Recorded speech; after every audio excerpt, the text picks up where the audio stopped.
ഞങ്ങളും ക്രൂശിക്കപ്പെട്ട ക്രിസ്തുവിനെ പ്രസംഗിക്കുന്നു. ദൈവ തിരുനാമത്തിന് മഹത്വം ഉണ്ടാകട്ടെ. വെളിപ്പാട് പുസ്തകം 14 അധ്യായം 13 വാക്യം നമുക്ക് വായിച്ച് കേൾക്കാം. വസ്ത്രം അലക്കുന്നവർ ഭാഗ്യവാന്മാർ, വസ്ത്രത്തിൽ കളങ്കം പറ്റാതെ സൂക്ഷിക്കുന്നവർ ഭാഗ്യവാന്മാർ. ആരാണ് ഭാഗ്യവാൻ? വേദപുസ്തകത്തിൻ്റെ ഒടുവിലത്തെ പുസ്തകത്തിൽ ആരാണ് സാക്ഷാൽ ഭാഗ്യവാൻ എന്നതിനെക്കുറിച്ച് പരിശുദ്ധാത്മാവ് വ്യക്തമായി രേഖപ്പെടുത്തി തരികയാണ്. ഇന്ന് മനുഷ്യർ പലരും ഞാൻ ഭാഗ്യം കെട്ടവനാണെന്ന് ചിന്തിക്കുന്നു. ഞാൻ ഭാഗ്യമില്ലാത്തവളാണ്, എൻ്റെ ജീവിതത്തിൽ ഭാഗ്യമില്ല, എനിക്ക് വിദ്യാഭ്യാസം കിട്ടിയില്ല, എനിക്ക് സമ്പത്തില്ല, എനിക്ക് സൗന്ദര്യമില്ല, എൻ്റെ കുടുംബജീവിതം തകർന്നു പോയി, എനിക്ക് മക്കളുണ്ടായില്ല, അഥവാ ഉണ്ടായ മക്കൾ എന്നോട് സ്നേഹമില്ലാത്തവരായി തീർന്നിരിക്കുന്നു. മനസ്സിൽ പല പല കാര്യങ്ങൾ കൂട്ടിയിണക്കി ഞാൻ ഭാഗ്യം കെട്ടവനാണ്, ഭാഗ്യം കെട്ടവളാണ് എന്ന് മനുഷ്യർ പലരും ചിന്തിക്കാറുണ്ട്. ഞാൻ ഭാഗ്യമില്ലാത്തവളാണ്, ഞാൻ ഭാഗ്യമില്ലാത്തവനാണ്. എന്നാൽ ആരാണ് ഭാഗ്യവാനെന്ന് ദൈവത്തിൻ്റെ വചനം പറയുന്നു. അതാണ് നാം ചിന്തിച്ചു വരുന്നത്. ദൈവത്തിന് സ്തോത്രം. വായിക്കാം. വെളിപ്പാട് പുസ്തകം 14 അധ്യായം 13 വാക്യം. ഞാൻ സ്വർഗത്തിൽ നിന്ന് ഒരു ശബ്ദം കേട്ടു. അത് പറഞ്ഞത്, എഴുതുക, ഇന്നു മുതൽ കർത്താവിൽ മരിക്കുന്ന മൃതന്മാർ ഭാഗ്യവാന്മാർ. അതേ, അവർ തങ്ങളുടെ പ്രയത്നങ്ങളിൽ നിന്ന് വിശ്രമിക്കേണ്ടതാകുന്നു. അവരുടെ പ്രവൃത്തി അവരെ പിന്തുടരുന്നു എന്ന് ആത്മാവ് പറയുന്നു. സ്വർഗത്തിലെ ഒരു ശബ്ദം ഭൂമിയിൽ മുഴങ്ങി കേൾക്കുകയാണ്. എന്താണ് ശബ്ദം പറയുന്നത്? ഇന്നു മുതൽ കർത്താവിൽ മരിക്കുന്ന മൃതന്മാർ ഭാഗ്യവാന്മാർ. അത് എഴുതി വയ്ക്കുക, എഴുതുക, ഇന്നു മുതൽ കർത്താവിൽ മരിക്കുന്ന മൃതന്മാർ ഭാഗ്യവാന്മാർ. പലപ്പോഴും നാം അത്രത്തോളം ചിന്തിക്കാറില്ല. മരിക്കുക എന്നുള്ളതിനെക്കുറിച്ച് ചിന്തിക്കുന്നത് പോലും പലർക്കും പേടിയാണ്. മരണം ഒരു ഭയവിഷയമാണ്. എന്നാൽ ദൈവത്തിന് വചനം പറയുന്നു, പേടിക്കേണ്ട, കർത്താവിൽ മരിക്കാനിടയായാൽ മതി, പേടിക്കേണ്ട ആവശ്യമില്ല. എഴുതുക, ഇന്നു മുതൽ കർത്താവിൽ മരിക്കുന്ന മൃതന്മാർ ഭാഗ്യവാന്മാർ. അതെ, അവർ തങ്ങളുടെ പ്രയത്നങ്ങളിൽ നിന്ന് വിശ്രമിക്കേണ്ടതാകുന്നു. അവരുടെ പ്രവൃത്തി അവരെ പിന്തുടരുന്നു. കർത്താവിൽ മരിക്കുന്നുവെങ്കിൽ പിന്തുടരുന്ന പ്രവൃത്തി കർത്താവ് തന്നെയാണ്. കർത്താവിലാണ് മരിക്കുന്നതെങ്കിൽ കർത്താവിൻ്റെ പ്രവൃത്തികൾ അവരിൽ കൂടി നടക്കുകയും നിവർത്തിക്കുകയും ചെയ്യും. പിന്നാലെ കർത്താവ് അവർക്ക് പിന്നാലെ നടക്കും. ഇന്നു മുതൽ കർത്താവിൽ മരിക്കുന്ന മൃതന്മാർ ഭാഗ്യവാന്മാർ. ഈ ഭാഗം വെളിപ്പാട് പുസ്തകത്തിൽ പറയുന്നത് ഒരു മൃഗത്തെക്കുറിച്ച് പറഞ്ഞുകൊണ്ടാണ് തുടങ്ങുന്നത്. 13 അധ്യായത്തിൽ, വെളിപ്പാട് പുസ്തകം 13 അധ്യായത്തിൽ ഒരു മൃഗത്തെ നാം കാണുന്നുണ്ട്. ഏതാണ് ഈ മൃഗം? മൃഗം ആൻറ്റി ക്രൈസ്റ്റിനെ സൂചിപ്പിക്കുകയാണ്. അന്തിക്രിസ്തു എന്ന് പറയുന്ന എതിർ ക്രിസ്തുവിനെ സൂചിപ്പിക്കുന്നതാണ് മൃഗം. ഈ മൃഗം അനേകരെ ഉപദ്രവിക്കുകയും വിശ്വാസത്തിൽ നിന്ന് വ്യതിചലിക്കുവാൻ പ്രേരിപ്പിക്കുകയും ചെയ്യുന്നു. ദൈവവിശ്വാസത്തിൽ നിന്ന് മനുഷ്യരെ പിന്തിരിപ്പിക്കുന്നതിനുള്ളതായ ശ്രമമാണ് മൃഗം ചെയ്യുന്നത്. മൃഗം അതൊരു ഘോര മൃഗമാണ്.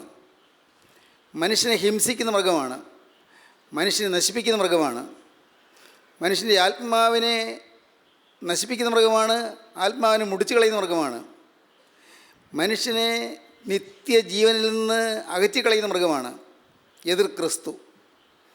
അധർമ്മത്തിൻ്റെ മർമ്മം ഇപ്പോഴേ വ്യാപരിക്കുന്നുണ്ട്. അധർമ്മമൂർത്തി വെളിപ്പെട്ട് വരാൻ ആകെ ഒരു തടസ്സം മാത്രമേ ഉള്ളൂ. ഇപ്പോൾ ഒരാൾ തടുത്തോട് നിൽക്കുന്നുണ്ട്, അവനങ്ങ് മാറിപ്പോയാൽ മതി, അപ്പോൾ അധർമ്മമൂർത്തി വെളിപ്പെട്ട് വരും. ഇത് അപ്പോസ്തലനായ പൗലോസ് പറഞ്ഞ വാക്കാണ്. തെസ്സലോനിക്കർക്ക് എഴുതിയ ലേഖനം 2-ാമത്തെ ലേഖനം 2-ാം അധ്യായത്തിൽ അപ്പോസ്തലൻ പറയും, അധർമ്മത്തിൻ്റെ മർമ്മം ഇപ്പോഴേ വ്യാപരിക്കുന്നുണ്ട്. ഈ അധർമ്മമൂർത്തിയായ എതിർ ക്രിസ്തുവിൻ്റെ പ്രവർത്തനങ്ങൾ ഇപ്പോൾ നടന്നുകൊണ്ടിരിക്കുന്നുണ്ട്. അത് എക്കാലത്തും ഉണ്ട്. ഇപ്പോൾ ആശ്വാസപ്രദനായ പരിശുദ്ധാത്മാവ് തടുത്തുകൊണ്ട് നിൽക്കുന്നു. അതുകൊണ്ടാണ് അവൻ വെളിപ്പെട്ട് വരാത്തത്. ദൈവത്തിൻ്റെ പരിശുദ്ധാത്മാവ് തടുക്കുന്നതുകൊണ്ട് അവൻ വരുന്നില്ല. നമുക്ക് വായിച്ച് കേൾക്കാം. അധർമ്മത്തിൻ്റെ മർമ്മം ഇപ്പോഴേ വ്യാപരിക്കുന്നുണ്ട്. അധർമ്മത്തിൻ്റെ മർമ്മം ഇപ്പോഴേ വ്യാപരിക്കുന്നുണ്ട്. ഇതുവരെ തടുക്കുന്നവൻ വഴിയിൽ നിന്ന് നീങ്ങിപ്പോക മാത്രം വേണം. ഇതുവരെ തടുക്കുന്നവൻ വഴിയിൽ നിന്ന് നീങ്ങിപ്പോക മാത്രം വേണം. അപ്പോൾ അധർമ്മമൂർത്തി വെളിപ്പെട്ട് വരും. അപ്പോൾ അധർമ്മമൂർത്തി വെളിപ്പെട്ട് വരും. ഈ അധർമ്മമൂർത്തിയാണ് ഈ മൃഗം, ആൻറ്റി ക്രൈസ്റ്റ്, എതിർ ക്രിസ്തു. അധർമ്മമൂർത്തി വെളിപ്പെട്ട് വരാൻ തടസ്സം ഇപ്പോൾ വഴിയിൽ ഒരാൾ തടുത്തുകൊണ്ട് നിൽക്കുന്നു.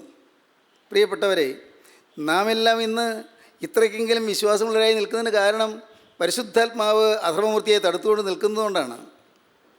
നാം എല്ലാം ദൈവത്തിന് വചനം കേൾക്കാൻ കാരണം ഇന്ന് വചനമുണ്ട്, പരിശുദ്ധാത്മാവിൻ്റെ ശബ്ദമുണ്ട്. നാം എല്ലാം വചന ശുശ്രൂഷയ്ക്ക് വേണ്ടി കൂടി വരാൻ കാരണം ഇന്ന് ഈ അധർമ്മമൂർത്തിയെ പരിശുദ്ധാത്മാവ് തടുത്തു പിടിച്ചുകൊണ്ട് നിൽക്കുകയാണ്. അധികാരസ്ഥനായ പരിശുദ്ധാത്മാവ് തടുക്കുകയാണ്. അധർമ്മത്തിൻ്റെ മർമ്മം ഇപ്പോഴേ വ്യാപരിക്കുന്നുണ്ട്.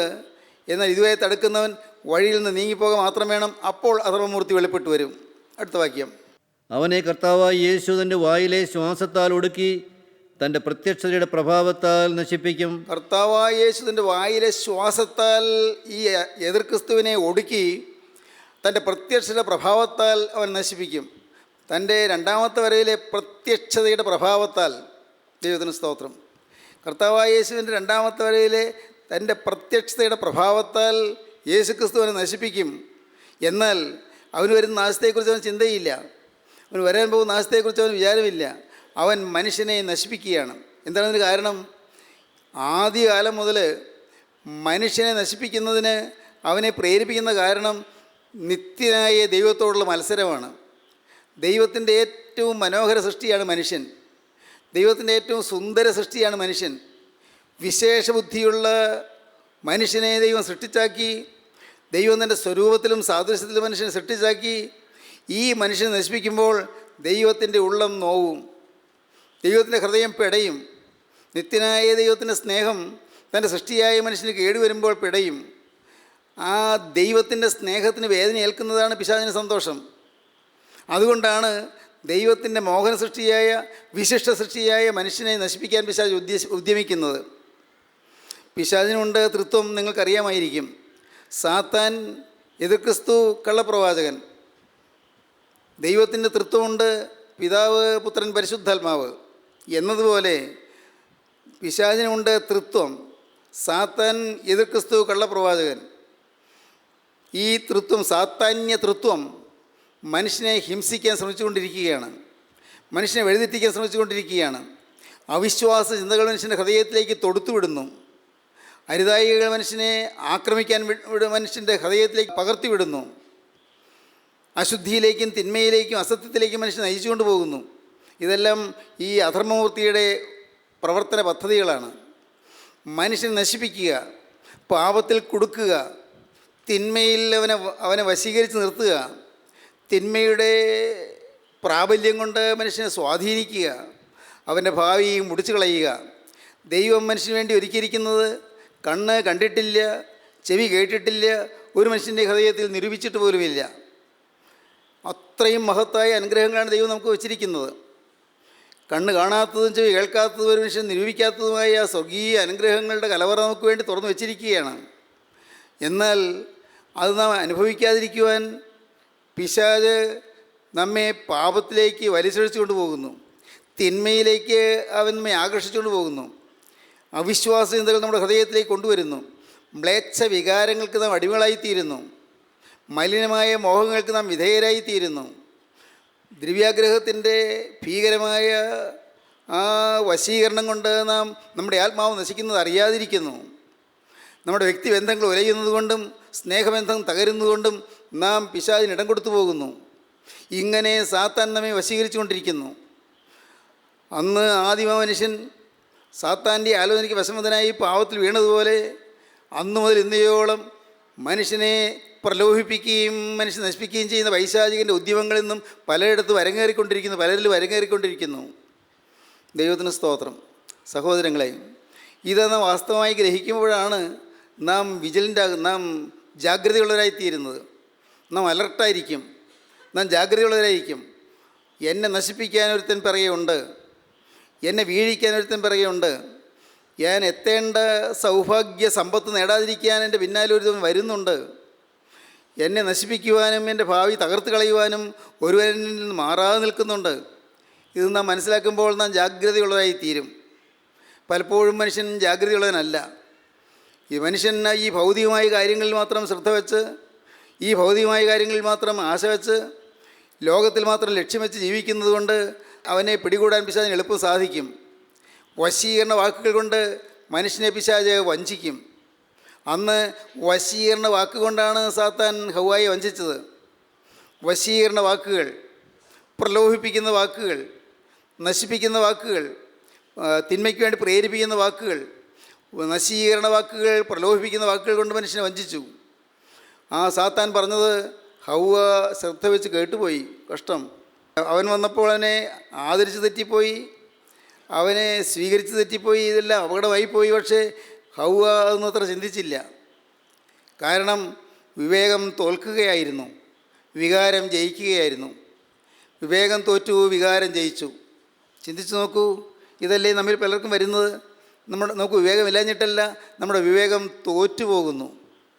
നമുക്ക് വിവേകമുണ്ട്, നന്മയേത് തിന്മയേതെന്ന് നമുക്കറിയാം. പക്ഷേ നമ്മുടെ വിവേകം തോറ്റു പോകുന്നു, നമ്മുടെ വികാരമോ ജയിക്കുന്നു. വികാരത്തിൻ്റെ വിജൃംഭണത്തിൽ നമ്മുടെ വികാരം നമ്മെ കീഴ്പ്പെടുത്തി നമ്മെ വിവേകത്തെ നശിപ്പിച്ചു കളയുന്നു, വിവേകത്തെ ഇല്ലായ്മ ചെയ്യുന്നു. അങ്ങനെ നാം പാവത്തിന് അടിമപ്പെട്ടു പോകുന്നു, നാം പാവത്തിൻ്റെ വശീകരണത്തിൽ പെട്ടുപോകുന്നു. അങ്ങനെ മനുഷ്യനെ നശിപ്പിക്കുക എന്നുള്ളതാണ് പിശാചിൻ്റെ ഉദ്യമം. ആദിമകാലം മുതലേയുള്ള ആ പരിശ്രമം ഇന്നും തുടർന്നുകൊണ്ടിരിക്കുകയാണ്. ചിലയിടത്ത് ഏറിയിരിക്കും, ചിലയിടത്ത് കുറഞ്ഞിരിക്കും, ചിലരിൽ ഏറിയിരിക്കും, ചിലരിൽ കുറഞ്ഞിരിക്കും. അത് സാത്താൻ അറിയാം എവിടെ ആരെ എങ്ങനെയാണ് പിടിക്കേണ്ടതെന്ന്. ഒരുപക്ഷെ ഒരാളെ വീഴിക്കുന്നവരെ ആയിരിക്കില്ല വേറൊരാൾ വീഴിക്കുന്നത്. ഒരുവൻ്റെ വീക്ക് പോയിൻ്റ് ഏതാണെന്ന് പിശാചിനറിയാം. അയാളുടെ മനസാക്ഷിയുടെ ബലഹീനത എവിടെയാണെന്ന് പിശാചിനറിയാം. അവിടെ അവൻ ശ്രദ്ധ കേന്ദ്രീകരിക്കുകയും മനുഷ്യനെ വീഴിക്കുകയും ചെയ്യും. എതിർക്രിസ്തു, ഈ എതിർക്രിസ്തുവാണ് മൃഗം. വെളിപ്പാട് പുസ്തകം 13-ാം അധ്യായത്തിൽ കാണുന്ന മൃഗം എതിർക്രിസ്തുവാണ്. 13-ാം അധ്യായം 1-ാം വാക്യം ഒന്ന് വായിക്കാം. അപ്പോൾ 10 കൊമ്പും 7 തലയും, കൊമ്പുകളിൽ 10 രാജമുടിയും, തലയിൽ ദൂഷണനാമങ്ങളുള്ള ഒരു മൃഗം സമുദ്രത്തിൽ നിന്ന് കയറുന്നത് ഞാൻ കണ്ടു. ഞാൻ കണ്ട മൃഗം പുള്ളിപ്പുലിക്ക് സദൃശവും, അതിൻ്റെ കാല് കരടിയുടെ കാൽ പോലെയും വായ് സിംഹത്തിൻ്റെ വായ് പോലെയുമായിരുന്നു. പ്രിയപ്പെട്ടവരെ, ഈ മൃഗത്തിൻ്റെ വർണ്ണന അതിനെല്ലാം ആന്തരികമായ അർത്ഥങ്ങളുണ്ട്. അതെല്ലാം നമുക്ക് വേറൊരു അവസരത്തിൽ പഠിക്കാവുന്നതാണ്. എന്നാൽ ഒന്ന് മാത്രം നിങ്ങൾ മനസ്സിലാക്കൂ, അത് ഈ മൃഗം വാസ്തവത്തിൽ മനുഷ്യനെ നശിപ്പിക്കുന്ന, മനുഷ്യനെ ഹിംസിക്കുന്ന മൃഗമാണ്, മനുഷ്യനെ വിഴുങ്ങുന്ന മൃഗമാണ്, മനുഷ്യനെ തകർത്ത് കളയുന്ന മൃഗമാണ്. അവൻ ഉച്ചത്തിൽ അലറിക്കൊണ്ട് മനുഷ്യനെ സമീപിക്കുന്നു. വെളിപ്പാട് പുസ്തകം 13-ാം അധ്യായം മുഴുവൻ വായിച്ചാൽ നിങ്ങൾക്കൊന്നും മനസ്സിലായില്ല എന്ന് വരും. പക്ഷേ ഒന്ന് വായിച്ചു നോക്കുന്നത് നല്ലതാണ്. ആ മൃഗത്തിൻ്റെ സവിശേഷതകളും അതിൻ്റെ പ്രവർത്തന പദ്ധതികളും എല്ലാം നാം കാണുമ്പോൾ നാം ഒന്ന് അമ്പരന്ന് പോകും. ഈ മൃഗം ഇന്നും നമ്മുടെ ഇടയിൽ പ്രവർത്തിക്കുന്നുണ്ട്, നമ്മുടെ ഓരോരുത്തരുടെയും ഇടയിൽ പ്രവർത്തിക്കുന്നുണ്ട്. ഈ മൃഗം പ്രവർത്തിക്കുന്നത് കൊണ്ടാണ് നമ്മുടെ ഭവനങ്ങളിൽ വഴക്കുണ്ടാകുന്നത്. ഈ മൃഗം പ്രവർത്തിക്കുന്നത് കൊണ്ടാണ് കൂട്ടായ്മകളിൽ ശണ്ടയുണ്ടാകുന്നത്. ഈ മൃഗം പ്രവർത്തിക്കുന്നത് കൊണ്ടാണ് ഓഫീസുകളിൽ ചലനരഹിതമായി പോകുന്നത്, ഓഫീസുകളിൽ പ്രവർത്തനം ഇല്ലാതായി പോകുന്നത്. ഈ മൃഗം പ്രവർത്തിക്കുന്നതുകൊണ്ടാണ് നമ്മുടെ ജോലിസ്ഥലങ്ങൾ തകരാറിലാകുന്നത്. ഈ മൃഗം പ്രവർത്തിക്കുന്നതുകൊണ്ടാണ് മനുഷ്യഹൃദയങ്ങളിൽ വേദനകളും നിരാശകളും നെടുവീർപ്പുകളും പൊങ്ങി വരുന്നുകൊണ്ടിരിക്കുന്നത്. ജീവിതത്തിൽ ഫെയിലിയേഴ്സ്, ജീവിതത്തിൽ തോൽവികൾ വരുന്നു. മനുഷ്യനെ ഹിംസിക്കാൻ തോന്നുന്നു, ഒരാളെ കൊല്ലുവാൻ നോക്കുന്നു, ഒരാൾക്ക് നഷ്ടം വരുത്താൻ നോക്കുന്നു, കവർച്ചകൾ നടക്കുന്നു, കൊള്ളകൾ നടക്കുന്നു. അതിൻ്റെ എല്ലാം പിന്നിൽ പിശാചാണ്. എല്ലാം പിന്നിൽ ഇപ്പോൾ മറഞ്ഞിരിക്കുന്ന ഈ അധർമ്മമൂർത്തിയാണ്. എന്നാൽ ഇവൻ അക്ഷരീയമായി വെളിപ്പെടും. എതിർ ക്രിസ്തു ഒരു മനുഷ്യ രൂപത്തിലായിട്ട് അവൻ വെളിപ്പെടുന്ന സമയം വരാൻ പോകുന്നു. ദൈവത്തിന് സ്തോത്രം. ഇപ്പോൾ പരിശുദ്ധാത്മാവ് ഇങ്ങനെ തടുത്തുകൊണ്ട് നിൽക്കുകയാണ്. പരിശുദ്ധാത്മാവ് തടുത്തുകൊണ്ട് നിൽക്കുന്നത് കൊണ്ട് ഈ മൃഗത്തിന് വരാൻ പറ്റുന്നില്ല, നേരിട്ട് പ്രവർത്തിക്കാൻ പറ്റുന്നില്ല. അവൻ ഒളിഞ്ഞും പാത്തുമാണ് പ്രവർത്തിക്കുന്നത്, നേരിട്ട് പ്രവർത്തിക്കുന്നില്ല. എന്നാൽ പരിശുദ്ധാത്മാവ് മാറിയാൽ മതി, ഇവൻ രംഗത്ത് വന്നു കഴിയും. പരിശുദ്ധാത്മാവ് മാറുന്നത് എങ്ങനെയാണ്? പരിശുദ്ധാത്മാവിൻ്റെ പ്രവൃത്തി തികച്ചു കഴിയുമ്പോൾ. പരിശുദ്ധാത്മാവിൻ്റെ പ്രവൃത്തി എന്താണ്? മണവാട്ടിയെ ഒരുക്കുക എന്നുള്ളതാണ്. ഏതാണ് ഈ മണവാട്ടി? ക്രിസ്തുവിനുള്ള മണവാട്ടിയാകുന്ന മണവാട്ടി സഭയെ ഇന്ന് ഒരുക്കിക്കൊണ്ടിരിക്കുകയാണ്. ഒരു കൂട്ടം വിശുദ്ധന്മാരെ ഒരുക്കിക്കൊണ്ടിരിക്കുകയാണ്. സഭ എന്ന് പറയുമ്പോൾ പ്രിയപ്പെട്ടവരെ, യാക്കോബായ സഭയെന്നോ ഓർത്തഡോക്സ് സഭയെന്നോ കത്തോലിക്ക സഭയെന്നോ അതിൽ മാർത്തോമ സഭയെന്നോ പറയുന്ന സഭയല്ല. എല്ലാം സമുദായങ്ങളാണ്, സഭകളാണ്. പക്ഷേ അതല്ല യേശുക്രിസ്തുവിൻ്റെ ശരീരമാകുന്ന സഭ. യേശുക്രിസ്തുവിൻ്റെ ശരീരമാകുന്ന സഭ എന്ന് പറഞ്ഞാൽ യേശുക്രിസ്തുവിൻ്റെ മണവാട്ടി സഭ.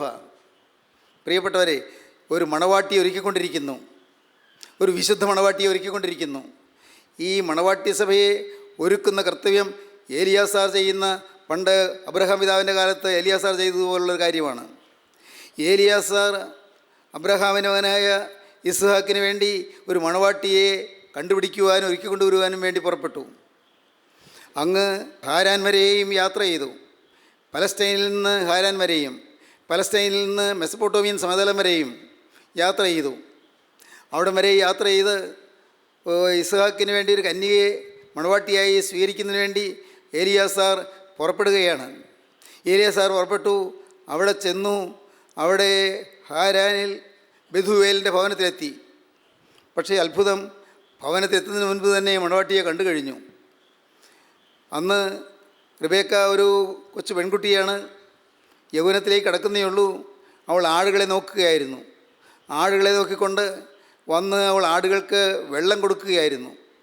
തിരുതരെ കിണറ്റിലേക്ക് ഓടി ഇറങ്ങി, പടിക്കെട്ടുകളുണ്ട്, കിണറ്റിലേക്ക് ഓടി ഇറങ്ങി വെള്ളം കോരുന്നു.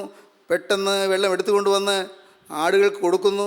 പിന്നെ ഓടി ഇറങ്ങി വെള്ളം കൊണ്ടുവരുന്നു, ആടുകൾക്ക് എടുത്തുകൊണ്ട് കൊടുക്കുന്നു. ഇങ്ങനെ ആടുകൾക്ക് വെള്ളം കൊടുക്കുന്ന പ്രവൃത്തികൾ ചെയ്തുകൊണ്ടിരിക്കുകയായിരുന്നു.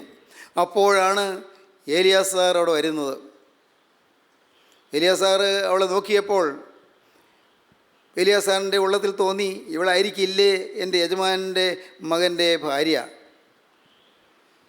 ഏലിയാസാർ വളരെ ബുദ്ധിപൂർവം കാര്യഗൗരവത്തോടെ ഏലിയാസാർ കരുതിയിരുന്ന വളയും പൊന്മൂക്കുത്തിയും എടുത്ത് അവൾക്ക് കൊടുത്തു. മുൻകൂട്ടി അവൾക്ക് ചില ആഭരണങ്ങൾ കൊടുത്തു. ചോദിച്ചു, മോളെ നീ ആരുടെ മകളാണ്? ചോദിച്ചു, ഞാൻ ബെഥുവേലിൻ്റെ മകളാണ്. ചോദിച്ചു, നിൻ്റെ വീട്ടിൽ ഞങ്ങൾക്ക് ഇന്ന് രാപാർപ്പാൻ പറ്റുമോ? നിങ്ങൾക്ക് രാപാർക്കാം, ഈ ഒട്ടകങ്ങൾക്ക് രാപാർക്കാം, ഒട്ടകങ്ങൾക്കുള്ള തീനും മറ്റും ഓടെയുണ്ട്, വയ്ക്കുവൽ ധാരാളമുണ്ട്, എല്ലാം ഉണ്ടല്ലോ, നിങ്ങൾ വരാം. അവൾ ക്ഷണിച്ചു. ഏലിയാസാറിന് മനസ്സിലായി ഇവൾ തന്നെയാണ് ഇസ്ഹാക്കിൻ്റെ ഭാര്യ. ഒരുക്കുകയാണ്, മണവാട്ടി ഒരുക്കുകയാണ്.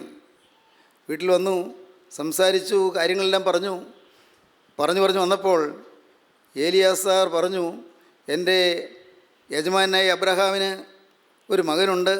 അവൻ ഏകജാതനാണ്, അവൻ സുന്ദരനാണ്, അവൻ അനുസരണമുള്ള മകനാണ്, വളരെ നല്ല സൽസ്വഭാവിയാണ്. ആ യൗവനക്കാരന് ഒരു ഭാര്യയെ തേടിയാണ് ഞാൻ പുറപ്പെട്ടിരിക്കുന്നത്. എൻ്റെ യജമാനായ അബ്രഹാം പിതാവ് പറഞ്ഞുകൊണ്ടാണ് ഞാൻ പുറപ്പെട്ടിരിക്കുന്നതല്ല ഏലിയാസാർ പറഞ്ഞു. ഇതെല്ലാം പറഞ്ഞ് കേൾപ്പിച്ച് ആ പെൺകുട്ടിയെല്ലാം കേട്ടുകൊണ്ട് നിൽക്കുന്നുണ്ട്. ഇസ്ഹാക്കിൻ്റെ വർണ്ണനകൾ കേൾക്കുമ്പോൾ അവളുടെ ഹൃദയത്തിൽ കൗതൂഹലം പൊങ്ങുകയാണ്, ഉയരുകയാണ്, സന്തോഷം അവളുടെ ഹൃദയത്തിൽ അലിയടിക്കുകയാണ്. ഏലിയാസാർ പറയുന്നത് അവളുടെ സഹോദരനായ ലാബാൻ കേട്ടു, അമ്മ കേട്ടു, അപ്പനായ ബെഥുവേൽ കേട്ടു. ഇതെല്ലാം പറഞ്ഞ് അന്ന് അന്തി ഉറങ്ങി. പിറ്റേ ദിവസം ഏലിയാസാർ പറഞ്ഞു, ബാലയെ അങ്ങനെയാണെങ്കിൽ ഞാൻ കൊണ്ടുപോകട്ടെ?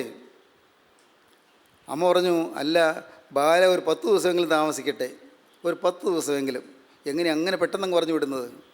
കൊച്ചു പെൺകുട്ടിയല്ലേ, ഞങ്ങൾ വളർത്തിയ കുട്ടി ഈ 600 നാഴിക ദൂരേക്ക് പോവുകയല്ലേ, ഒരു കുറച്ച് ദിവസം കൊണ്ട് താമസിക്കട്ടെ, 10 ദിവസമെങ്കിലും താമസിക്കട്ടെ. ഏലിയാസാർ പറഞ്ഞു, അയ്യോ, അങ്ങനെ താമസിക്കാൻ പറ്റുകയില്ല, താമസിക്കാൻ സാധ്യമല്ല, താമസിക്കാൻ സൗകര്യമില്ല, എനിക്ക് വെയിറ്റ് ചെയ്യാൻ പറ്റുകയില്ല. കാരണം എൻ്റെ യജമാനായ അബ്രഹാം പറഞ്ഞു വിട്ടിട്ട് ദിവസങ്ങളായി ഞാൻ യാത്രയുടെ വരെ വന്നു. ആ ഒട്ടകങ്ങളും കഴുതകളും എല്ലാമായിട്ട് ഞാൻ വന്നതാണ്, എത്രയും വേഗം മടങ്ങിപ്പോകണം. ഏലിയാസാർ നിർബന്ധിച്ചു. ഉടനെ പോകണമെന്നാണ് പറയുന്നത്. അവർ ധർമ്മസങ്കടത്തിലായി. അവർക്ക് ബാലയെ അപ്പോൾ വിടാൻ സമ്മതമല്ല. ഏലിയാസാർ നിർബന്ധിക്കുകയും ചെയ്യുന്നു. ലാബാൻ അറിയാം ഇത് യഹോവയാൽ വരുന്ന കാര്യമാണെന്ന്. ഈ വിവാഹാലോചന യഹോവ കൊണ്ടുവന്ന കാര്യമാണെന്ന് ലാബാന് മനസ്സിലായി. ഇത് യഹോവയാൽ വരുന്നു. നാം വായിക്കുന്നു, ഏലിയാസാർ നിർബന്ധിച്ചപ്പോൾ അവർ പറഞ്ഞൊരു കാര്യം ചെയ്യാം, ബാലിയോട് ചോദിക്കാം, അവളുടെ അഭിപ്രായപ്രകാരം ചെയ്യാം, അവൾ വരാമെന്ന് പറയുകയാണെങ്കിൽ പോരട്ടെ. അവർ ചോദിച്ചു, മോളെ നീ ഈ പുരുഷനോട് പോകുന്നുവോ? നീ ഈ പുരുഷനോട് പോകുന്നുവോ? അവൾക്ക് ആലോചിക്കേണ്ടി വന്നില്ല, ഞാൻ പോകുന്നു. ദൈവത്തിന് സ്തോത്രം. എന്താണ് ഈ കഥയുടെ അർത്ഥം നിങ്ങൾക്ക് മനസ്സിലായി കാണുമല്ലോ. എത്രയും വേഗം രാജാധിരാജാവായ കർത്താവായ യേശുവിൻ്റെ മണവാട്ടിയാകുവാൻ നാം പുറപ്പെടേണ്ടിയിരിക്കുന്നു എന്നുള്ളതായ മനോഹരമായ അത്ഭുത സത്യം കർത്താവ് നമുക്ക് വെളിപ്പെടുത്തി തരികയാണ്. ഒരു നിമിഷം പോലും വൈകാൻ പാടില്ല. ഏലിയാസാർ ആടയാഭരണങ്ങൾ എടുത്ത് അവൾക്ക് കൊടുത്തു, വസ്ത്രങ്ങൾ കൊണ്ടുവന്നിരുന്നു, പൊന്നാഭരണങ്ങൾ കൊണ്ടുവന്നിരുന്നു, അതെല്ലാം കൊടുത്തു. അവളെ അണിയിച്ചൊരുക്കി. ഈ ആടായി എന്ന് പറയുന്നത് വിരിപ്പാവാണ്, മന്ത്രകോടിയാണ്. അതെല്ലാം കൊടുത്ത് അവളെ ഒരുക്കി. അങ്ങനെ ഒട്ടകപ്പുറത്ത് കയറ്റി അവളെയും കൊണ്ട് പോവുകയാണ്. ഒരു ഒട്ടകത്തിൻ്റെ പുറത്ത് റിബേക്ക, വേറെ ഒട്ടകത്തിൻ്റെ പുറത്ത് ഏലിയാസാർ, വേറെ അനേക ഒട്ടകങ്ങൾ.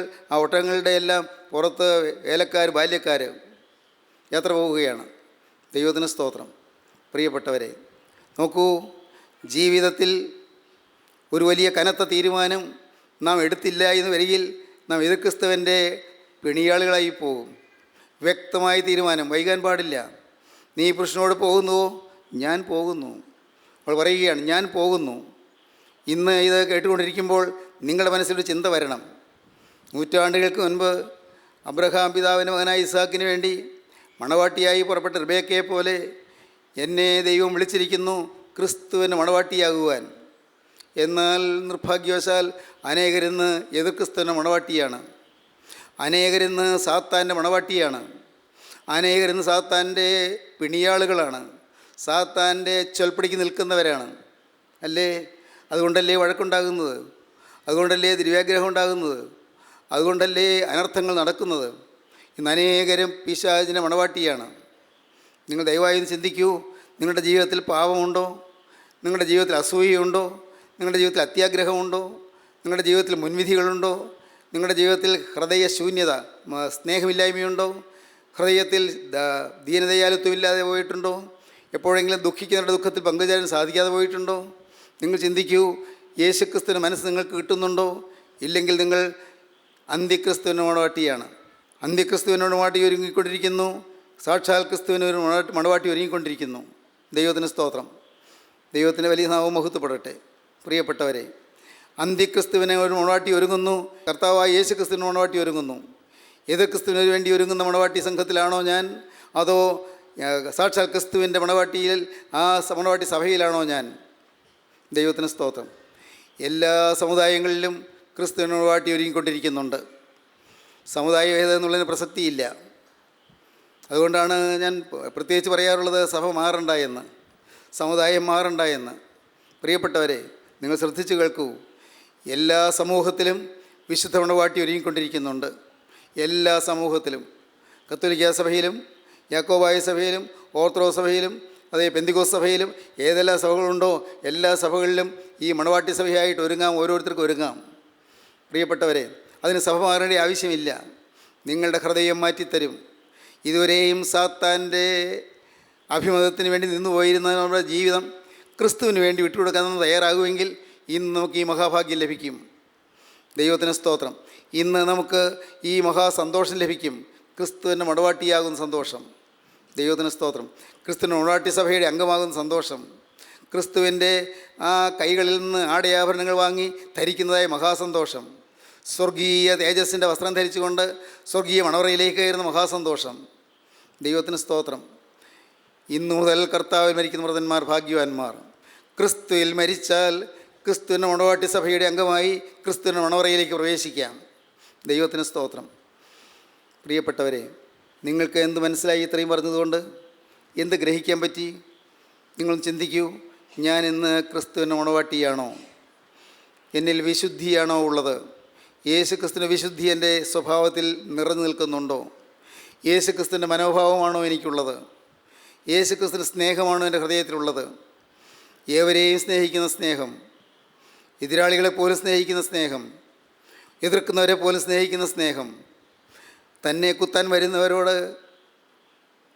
വരുന്നവരോട് സ്നേഹിത നീ വന്ന കാര്യം എന്തായെന്ന് ചോദിക്കുന്ന ആ സ്നേഹം, തന്നെ ഒറ്റുകൊടുക്കാൻ വരുന്നവനോട് സ്നേഹിത നീ വന്ന കാര്യം എന്തായെന്ന് ചോദിക്കുന്ന സ്നേഹം, ആ സ്നേഹമാണോ നമ്മുടെ ഉള്ളിലുള്ളത്? പ്രിയപ്പെട്ടവരെ, ഞാൻ നിങ്ങളിൽ നിന്ന് അകന്നെന്ന് പറയുകയല്ല. ഞാൻ എളിമയോടെ കുരിശിൻ ചുവട്ടിൽ എന്നെ തന്നെ അർപ്പണം ചെയ്തുകൊണ്ട് പറയുകയാണ്, എൻ്റെ കർത്താവേ, ആ സ്നേഹം എനിക്കും തരണമേ, ആ സ്വഭാവം എനിക്കും തരണമേ. യേശുവിൻ്റെ സ്വഭാവം, യേശുവിൻ്റെ പ്രകൃതം, യേശുവിൻ്റെ സ്വരൂപം, യേശുവിൻ്റെ സാദൃശ്യം ഇല്ലെങ്കിൽ ഞാൻ നഷ്ടപ്പെട്ടു പോകുമല്ലോ. ഇത്രയും കാലം ഞാൻ മാനസാന്തര ജീവിതം നയിച്ചുവെങ്കിലും എനിക്ക് യേശുക്രിസ്തുവിൻ്റെ സ്വഭാവം കിട്ടിയില്ലെങ്കിൽ പോവുകയും നിന്നെ അറിയുന്നില്ല എന്നുള്ള ശബ്ദം ഞാനും കേൾക്കേണ്ടി വരുമല്ലോ. സ്നേഹിതരെ, ഇന്ന് നിങ്ങൾ ക്രിസ്തുവിൻ്റെ മണവാട്ടിയായി തീരുക, ക്രിസ്തുവിൻ്റെ വിശുദ്ധ മണവാട്ടിയായി തീരുക. ഇന്ന് നിങ്ങളുടെ സമയമാണ്. നിങ്ങളെ തന്നെ സമർപ്പിക്കൂ, നിങ്ങളെ തന്നെ വിട്ടുകൊടുക്കൂ, യേശുവിൻ്റെ കരങ്ങളിലേക്ക് നിങ്ങൾ ഏൽപ്പിച്ചു കൊടുക്കൂ. കർത്താവേ, ഇന്നു മുതൽ ഞാൻ ക്രിസ്തുവിൻ്റെ മണവാട്ടി, ഇന്നു മുതൽ ഞാനൊരു വിശുദ്ധ മനുഷ്യൻ, ഇന്നു മുതൽ ഞാനൊരു പരിശുദ്ധ മനുഷ്യൻ, ഇന്നു മുതൽ കർത്താവേ ഞാനൊരു വിശുദ്ധ സ്ത്രീ. നിങ്ങൾ സമർപ്പിക്കൂ. നിങ്ങൾ തന്നെ സമർപ്പിച്ചുകൊണ്ട് നമുക്ക് പ്രാർത്ഥിക്കാം. കാരുണ്യവാനായ ഞങ്ങളുടെ സ്വർഗീയ പിതാവേ, ഈ മനോഹരമായ സമയത്തിനായി ഞങ്ങൾ നിന്നെ സ്തുതിക്കുന്നു. അപ്പോൾ അതിൻ്റെ കരുണകൾക്കായി ഞങ്ങൾ നിന്നെ സ്തുതിക്കുന്നു. സ്വർഗീയ പിതാവേ, ഇതിൻ്റെ വാത്സല്യത്തിനായി ഞങ്ങൾ നിന്നെ സ്തുതിക്കുന്നു. തിരുവചനങ്ങൾക്കായി ഞങ്ങൾ നിന്നെ സ്തുതിക്കുന്നു. നീ പുരുഷനോട് പോകുന്നുവോ എന്ന ചോദ്യത്തിനായി ഞങ്ങൾ എന്നെ സ്തുതിക്കുന്നു. ഞാനും പോകുന്നെന്ന് പറയുവാൻ തക്കവണ്ണം, ഞാൻ പോകുന്നു നിശ്ചയിക്കുവാൻ തക്കവണ്ണം റിബേക്കയ്ക്ക് തോന്നിയതുപോലെ ഇന്ന് ആ തോന്നലിലേക്കും ശ്രദ്ധയിലേക്കും തീരുമാനത്തിലേക്കും വരുവാൻ ഞങ്ങൾ എല്ലാവരെയും യോഗ്യരാക്കി തീർക്കണമേ. എല്ലാവരെയും അനുഗ്രഹിക്കണമേ. യേശുവിൻ നാമത്തിൽ തന്നെ ആമീൻ.